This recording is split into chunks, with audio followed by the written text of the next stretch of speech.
New Lagoon update. They've changed something important here at Lagoon Amusement Park.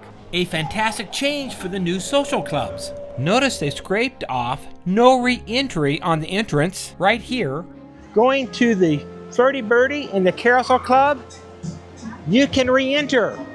Yeah, pay for the price, they give you a wristband, and now you can re-enter those two clubs. So now they have these wristbands you can put on and do a re-entry in this Carousel Club and the Flirty Birdie.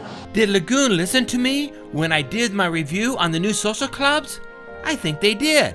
Maybe they should have a stamp. Maybe.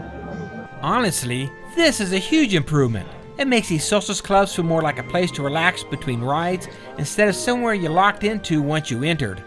You can grab a drink, cool off in the air conditioning, head out to ride the Nutcracker, then come back later without having to pay for another admission fee. For me, that's much better experience and adds a lot more value to the social clubs. Now I'd like to hear from you. Have you ever visited one of these new clubs yet? The Flirty Birdie or the Carousel Club? Let me know down in the comments.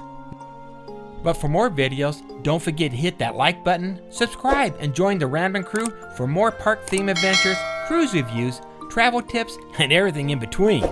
And now until next time, I'd like to remind you that life is short. Make the memories while you can, and we'll see you on the next adventure. This is George the Fearless Rambler, just enjoying life, signing off.